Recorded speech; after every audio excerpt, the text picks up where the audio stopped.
পরিবেশ রক্ষা, ভূমি সংস্করণ এবং সবুজায়নকে আরও জোরদার করতে সোমবার থেকে রাজ্য জুড়ে শুরু হলো অরণ্য সপ্তাহ। 14 থেকে 20 জুলাই পর্যন্ত চলবে এই বিশেষ কর্মসূচি। সল্টলেকের বনবিতান বায়োডাইভার্সিটি পার্কে আনুষ্ঠানিকভাবে কর্মসূচির সূচনা করলেন মুখ্যমন্ত্রী শুভেন্দু অধিকারী। উদ্বোধনী অনুষ্ঠানে উপস্থিত ছিলেন বনমন্ত্রী মনোজ ওঁরাও, মুখ্যমন্ত্রী, বন দপ্তরের শীর্ষ আধিকারিক এবং প্রশাসনের একাধিক প্রতিনিধি। রাজ্য সরকারের দাবি, জলবায়ু পরিবর্তন, দূষণ বৃদ্ধি এবং ক্রমহ্রাসমান বনভূমির মতো চ্যালেঞ্জ মোকাবিলায় শুধুমাত্র সরকারি উদ্যোগই যথেষ্ট নয়, সাধারণ মানুষের মধ্যে সক্রিয় অংশগ্রহণ ছাড়া পরিবেশ রক্ষা কখনোই সম্ভব নয়। আর সেই কারণেই বৃক্ষরোপণকে একটি সামাজিক আন্দোলনের রূপ নেওয়ার লক্ষ্যেই এবছরের অরণ্য সপ্তাহের এই আয়োজন। সরকারি সূত্রে জানা গিয়েছে, আগামী 7 দিন রাজ্যের প্রত্যেকটি জেলায় ব্যাপকভাবে বৃক্ষরোপণ কর্মসূচি নেওয়া হবে। পাশাপাশি স্কুল, কলেজ এবং বিভিন্ন সরকারি দপ্তর, স্বেচ্ছাসেবী সংগঠন এবং সাধারণ মানুষকে নিয়ে পরিবেশ সচেতনতা শিবির, বন সংরক্ষণ বিষয়ক আলোচনা, র্যালি ও নানান কর্মসূচিরও আয়োজন করা হবে। বনভূমি রক্ষা, জীববৈচিত্র্য সংরক্ষণ এবং জলবায়ুর ভারসাম্যে বজায় রাখতে গাছ লাগানোর পাশাপাশি সেই গাছের পরিচর্যার ওপরও বিশেষভাবে জোর দেওয়া হচ্ছে। রাজ্যের বনাঞ্চলে অতীতে কাঠ পাচার, অবৈধ দখল এবং বনসম্পদ ধ্বংসের একাধিক অভিযোগ সামনে এসেছে। আর সেই অভিজ্ঞতার ভিত্তিতেই বন রক্ষায় আরও কঠোর নজরদারি সরকারের। প্রযুক্তি নির্ভর পর্যবেক্ষণ এবং প্রশাসনিক তৎপরতা বাড়ানোর বার্তাও দেওয়া হয়েছে এই কর্মসূচি থেকে। সরকারের মতে, বন কেবল প্রাকৃতিক সম্পদ নয়, পরিবেশের ভারসাম্য ও ভবিষ্যৎ প্রজন্মের নিরাপত্তার অন্যতম ভিত্তি। এদিনের অনুষ্ঠানে প্রধানমন্ত্রী ঘোষিত এক পেড় মা কে নাম এই কর্মসূচির আদলেও মানুষের হাতে চারা তুলে দিয়ে অত্যন্ত একটি করে গাছ লাগানোর আবেদন করা হয়।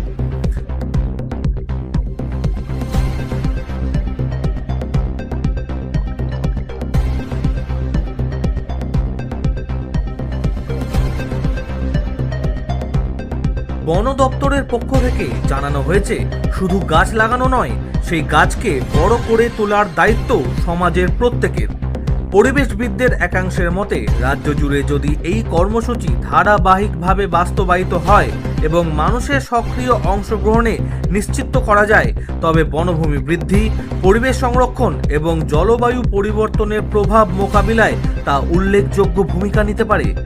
তবে বৃক্ষরোপণের পাশাপাশি বনভূমি রক্ষা এবং গাছের দীর্ঘমেয়াদী পরিচর্যার দিকেও সমান গুরুত্ব দেওয়ার পরামর্শ দিয়েছেন বিশেষজ্ঞরা। অরণ্য সপ্তাহের উদ্বোধনী মঞ্চ থেকে পরিবেশ রক্ষা, বন সংরক্ষণ এবং সবুজায়ন নিয়ে ঠিক কি বার্তা দিলেন মুখ্যমন্ত্রী শুভেন্দু অধিকারী, শোনাবো আপনাদের। দেখতে থাকুন বাংলা নিউজ MST।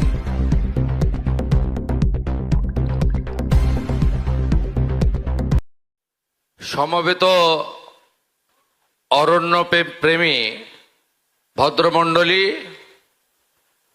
আপনাদের সকলকে অরণ্য সপ্তাহের শুভ সূচনা লগ্নে পশ্চিমবঙ্গ সরকারের পক্ষ থেকে, আমাদের সকলের পক্ষ থেকে আন্তরিক শুভেচ্ছা এবং অভিনন্দন জ্ঞাপন করি।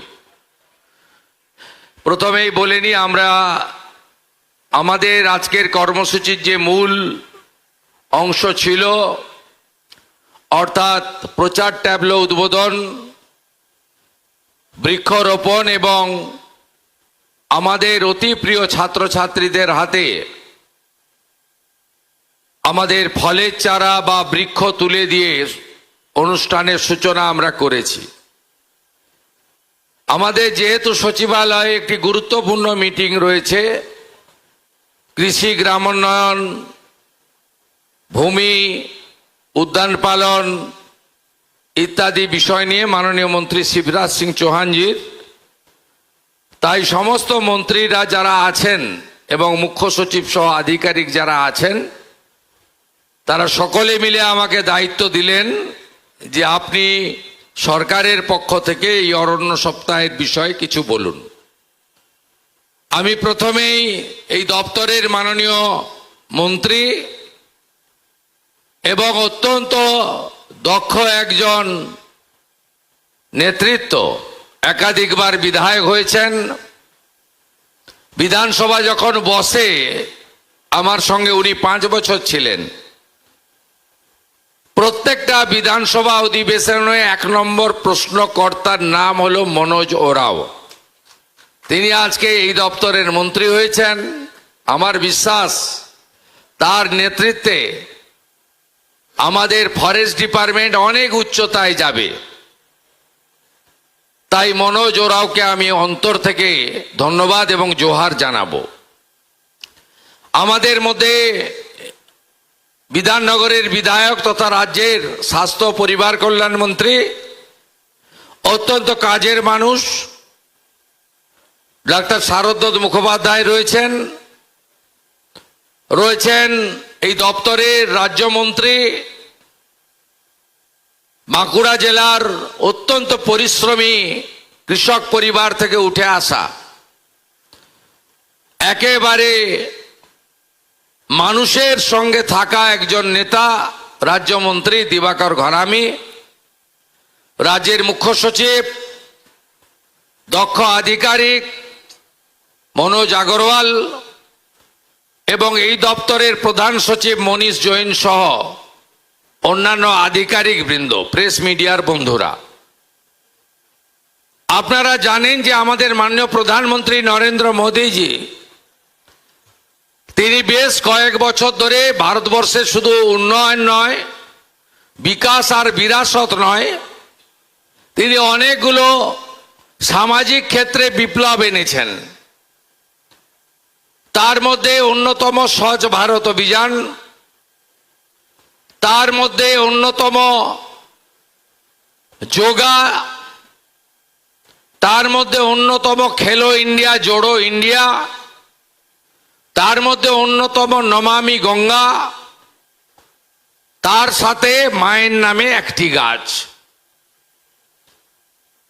আমি কালকে রাত্রে যখন শিবরাজ সিং চৌহানজি আসেন তার সঙ্গে আমার দেখা হয়েছিল। আমি বললাম কালকে কখন দেখা হবে? बोले शुभेंदु जी मैं डेली काम शुरू करने के पहले एक पेड़ लगाता हूं। আমি বললাম কাল তো আমাদের অরণ্য সপ্তাহ। বললো না, নেই मैं डेली लगाता हूं। বলে আমি আজকে নিউ সেক্রেটারিয়েট ক্যাম্পাসে একটি গাছ লাগিয়ে আমি সচিবালয়ে আসব। এই এক বিপ্লব। আমাদের রাজ্যে কংক্রিটের জঙ্গলে আমরা ভরে গেছি। বিল্ডিং প্ল্যান পাস করার সময়, বিভিন্ন প্রতিষ্ঠান তৈরির সময় সবাই আমরা লিখে দিচ্ছি পৌরসভা, কর্পোরেশন, জেলা পরিষদ, পঞ্চায়েতকে যে 2/3 আমরা পরিকাঠামো বানাবো, ইনফ্রাস্ট্রাকচার বানাবো, 1/3 আমরা প্ল্যান্টেশন করব। কেউ মানে না। আমরা যখন আকাশপথে প্লেনে চড়ি, নির্বাচনের সময় বা সরকারি কাজে হেলিকপ্টারে উড়ি, আমি নিচের অবস্থা দেখে শিউরে উঠি। আমি একদম জমি থেকে উঠে আসা লোক। অরণ্য সুন্দরী, ঝাড়গ্রাম, বাঁকুড়া, পুরুলিয়া, আপনার আকাশ থেকে দেখলে কষ্ট হবে।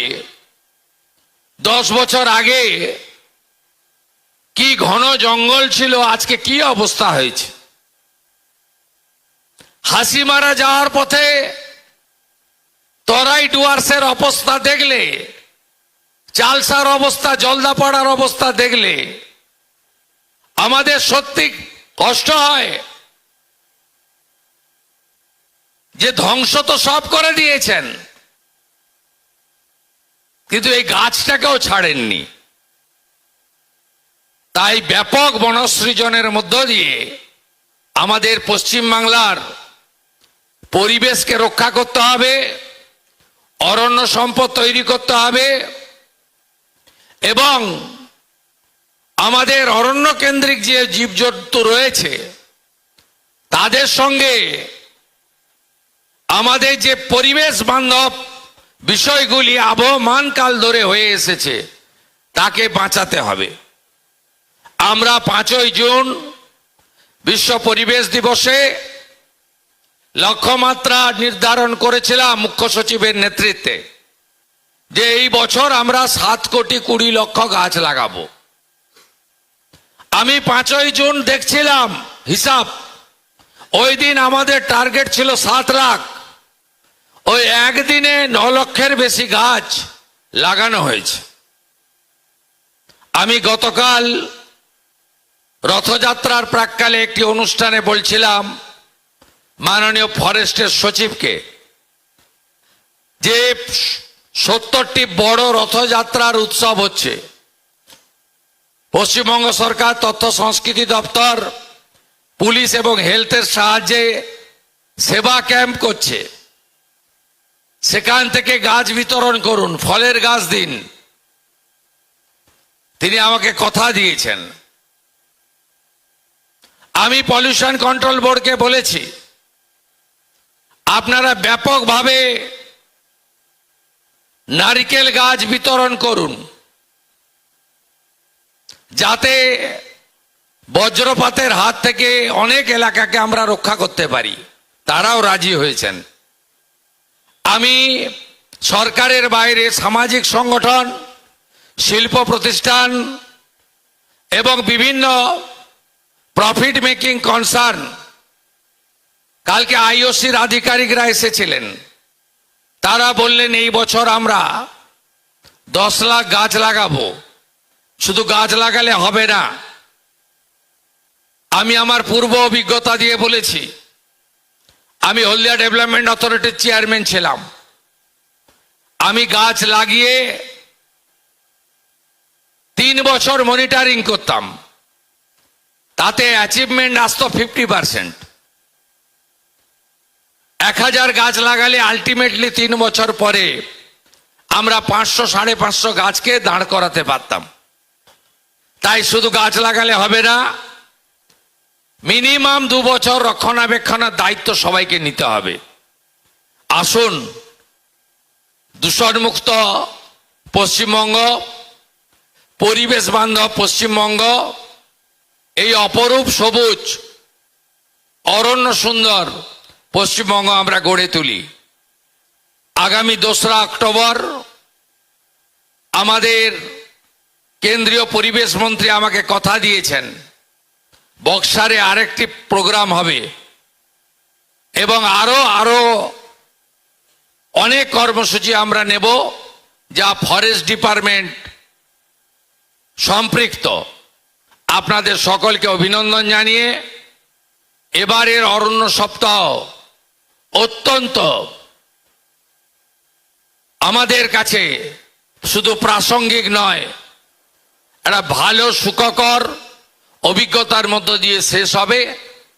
আমি আজকের এই অরণ্য সপ্তাহের সূচনা লগ্নে পশ্চিমবঙ্গ সরকারের পক্ষ থেকে এই রাজ্যের সমস্ত মানুষকে বলবো, উত্তরপ্রদেশের মুখ্যমন্ত্রী যদি বলতে পারেন আমি এই বর্ষে 26 কোটি গাছ লাগাবো, আমরা পশ্চিমবঙ্গ উত্তরপ্রদেশের মতো অত বড় রাজ্য নই, আমরাও কেন বলতে পারবো না, আমরাও 10 কোটি গাছ এই বর্ষে লাগাবো। জনপ্রতিনিধিদের কাছে আহ্বান জানাবো, কেন্দ্রের স্বরাষ্ট্র সমবায় মন্ত্রী মাননীয় অমিত শাহজি এত ব্যস্ততম মানুষ, তিনি ঘোষণা করেছেন তার আহমেদাবাদ লোকসভা কেন্দ্রে তিনি এই বর্ষে 1,20,00,000 গাছ লাগাবেন এবং 2 বছর ধরে নার্সিং করবেন। আমাদের একজন পঞ্চায়েত পুরসভার মেম্বার তিনি কেন বলবেন না আমি 1000 গাছ লাগাবো? কেন একজন বিধায়ক বলবেন না যে আমি 1 লক্ষ গাছ লাগাবো? কেন একজন সাংসদ বলবেন না আমার 7টা বিধানসভা আছে আমিও 7 লক্ষ গাছ লাগাবো? আসুন এই সুস্থ প্রতিযোগিতা করে পশ্চিমবঙ্গকে অরণ্যময় গড়ে তুলি। আর ফরেস্ট ডিপার্টমেন্টকে বলবো আপনারা পরিচ্ছন্নতার সঙ্গে কাজ করুন। গাছ চুরি, গাছ পাচার, বেআইনি কাঠের মিল আমরা যেমন পশ্চিমবঙ্গে গরু পাচার বন্ধ করেছি, আমরা যেমন পশ্চিমবঙ্গে অনেক অবৈধ কাজ হতো, সংগঠিত সিন্ডিকেট, রাস্তায় হাত পাতা সব বন্ধ করেছি, আপনারাও গাছ পাচার রোখার জন্য পুলিশকে সাথে নিয়ে আপনারাও উদ্যোগ গ্রহণ করুন, যাতে আমাদের গাছগুলিকে তার পূর্ণতা পাওয়ার আগে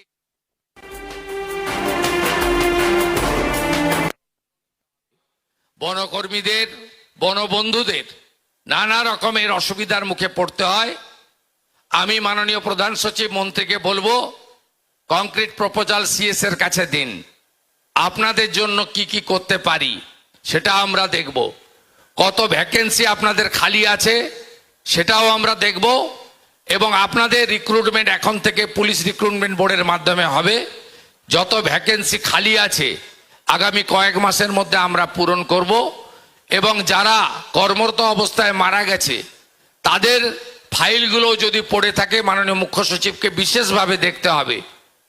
আপনারা অনেক ঝুঁকি নিয়ে কাজ করেন, সাথে সাথে আমাদের জঙ্গলমহল এবং অন্যান্য এলাকায় হাতি কেন্দ্রিক যে সমস্ত বিষয়গুলো রয়েছে, আমাদের হাতিদের বাঁচিয়েও রাখতে হবে, আবার হাতিদের কারণে আমাদের যেভাবে জীবন ক্ষতি হচ্ছে সেক্ষেত্রেও আমাদেরকে ভাবতে হবে।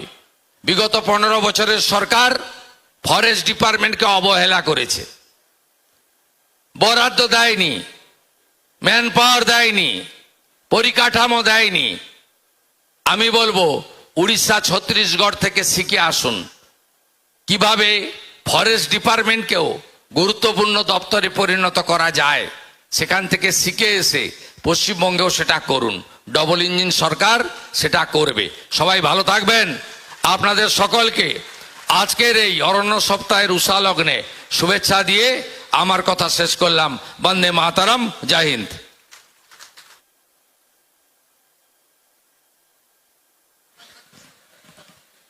মাননীয় মুখ্যমন্ত্রীকে আমাদের অন্তরের অন্তঃস্থল থেকে ধন্যবাদ তার অনুপ্রেরণামূলক বক্তব্যের জন্য।